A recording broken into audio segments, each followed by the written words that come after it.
Assalamualaikum warahmatullahi wabarakatuh. Kami kembali hadir ke hadapan kawan Inilah membawakan informasi hangat dan kontroversial. Kami telah merangkum 5 berita viral yang kami kemas dalam Inilah Berita. Bersama saya Restu Wulandari, inilah berita selengkapnya.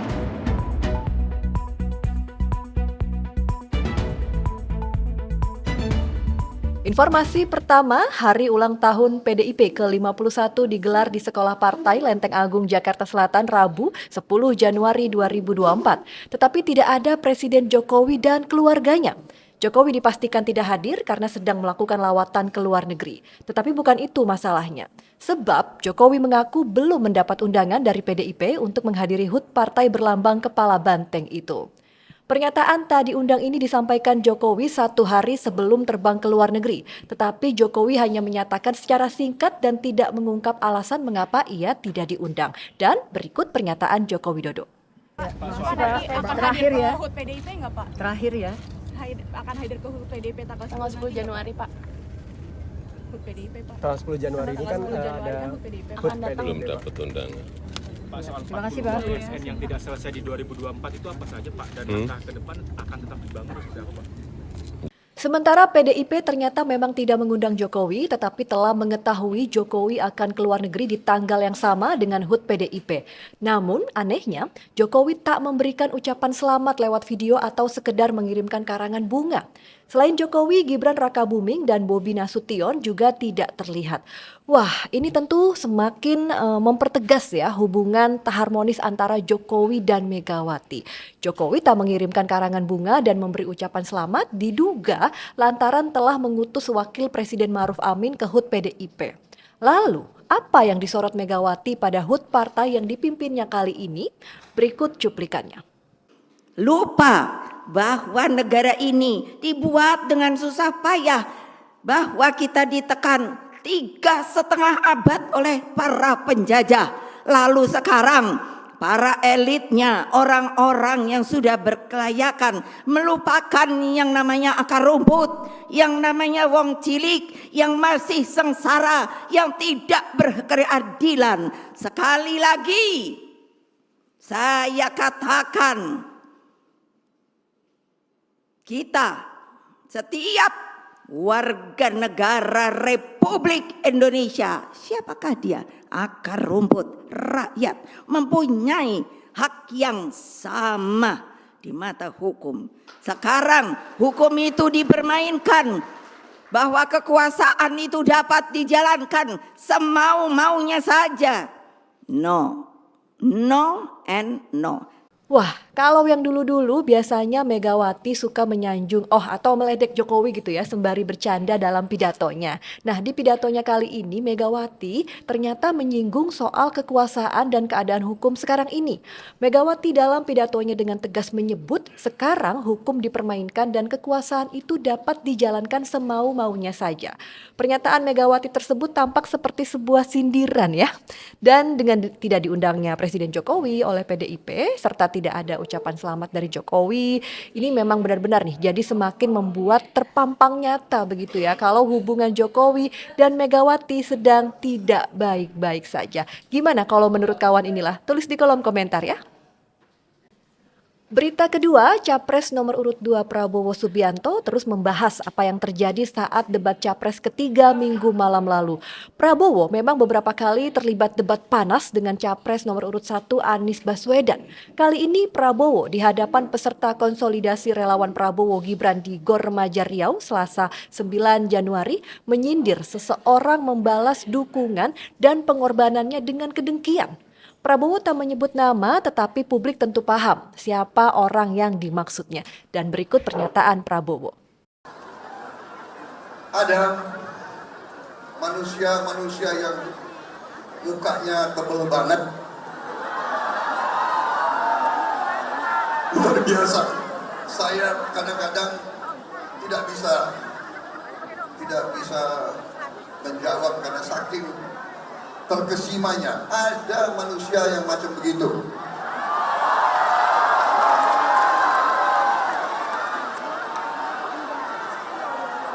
Ada yang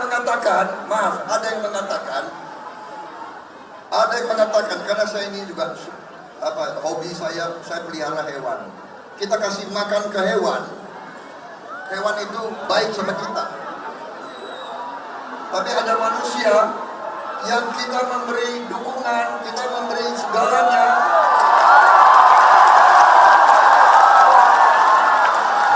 yang dibalas adalah kedengkian. Prabowo juga menyindir dua capres lain yang memberinya nilai jelek atas kinerjanya di Kemenhan. Meski kesal, Prabowo dengan enteng mengatakan tak memikirkannya. Dan berikut pernyataan Prabowo. Saya dari muda, saya pertaruhkan nyawa saya, naik gunung, turun gunung, masuk rawa, membela merah putih.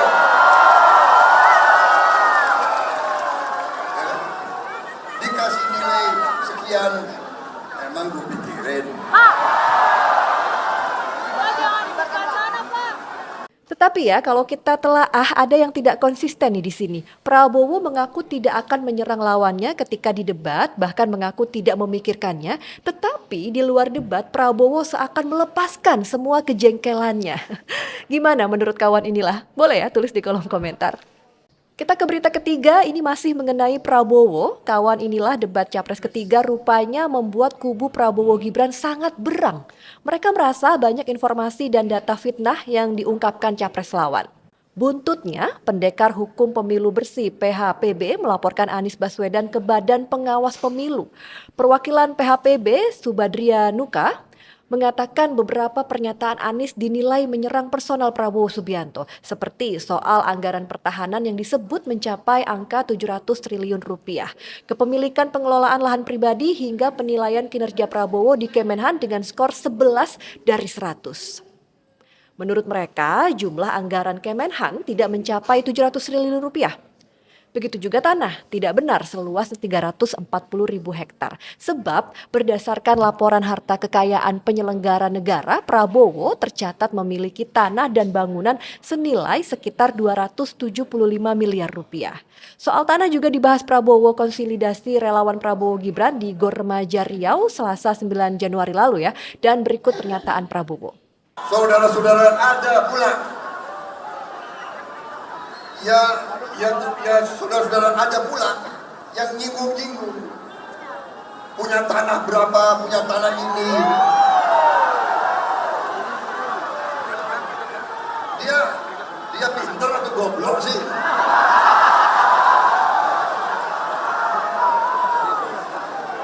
Dia ngerti nggak ada HGU, hak guna usaha, hak guna bangunan, hak pakai, iya kan?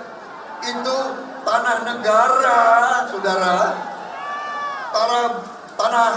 Tanah rakyat, tanah bangsa. Daripada dikuasai orang asing, lebih baik Prabowo yang mengelola. Tapi manakala pemerintah memerlukan saya, segera menyerahkan. Gak usah dibawa-bawa debat lah. Anda hanya memperlihatkan ketololan Anda. Dan bisa dicek ke Pak Jokowi sendiri. Saya sudah menyampaikan Bapak Presiden, saya sebelum jadi menteri, saya pengusaha, saya menguasai lahan hak guna usaha, ya. Hak guna usaha. Kemarin juga salah-salah melulu itu, bukan 343.000 hektar, bukan, mendekati 500.000 hektar.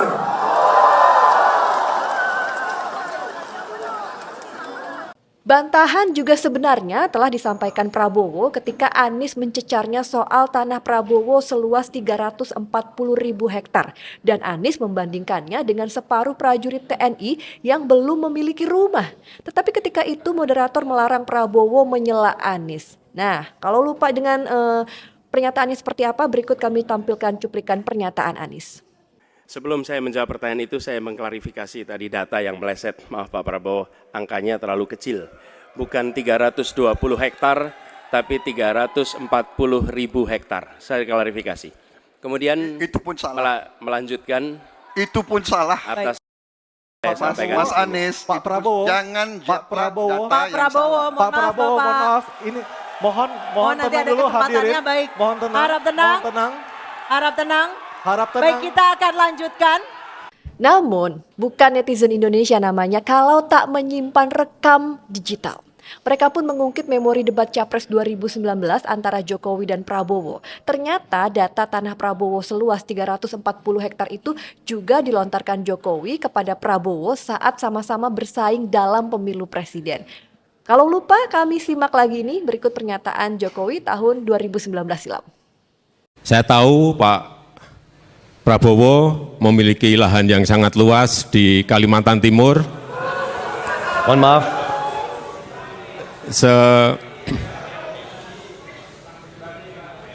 Sebesar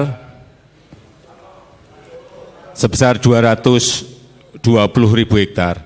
Juga di Aceh Tengah 120.000 hektar. Saya hanya ingin menyampaikan bahwa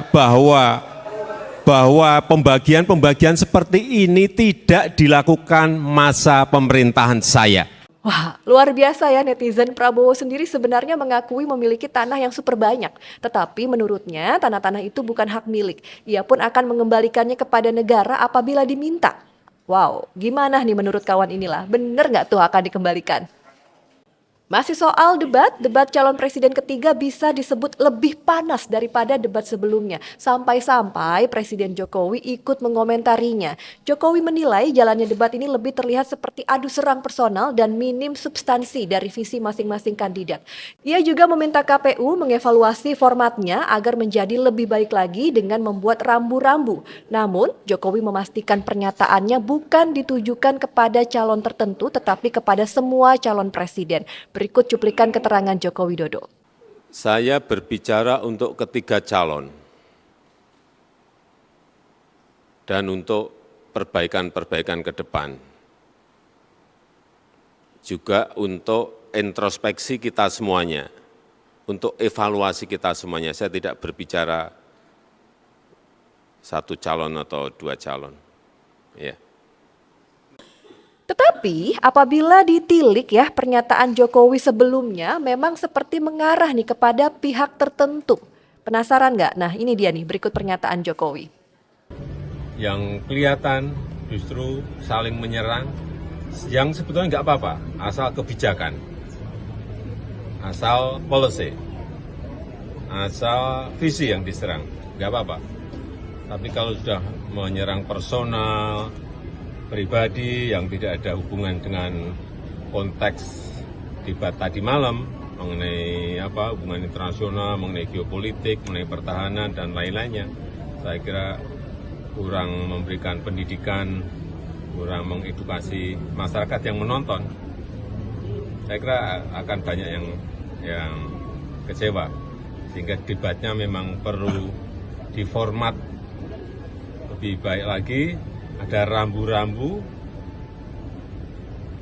sehingga hidup saling menyerang nggak apa-apa, tapi kebijakan, policy, visinya yang diserang, bukan untuk saling menjatuhkan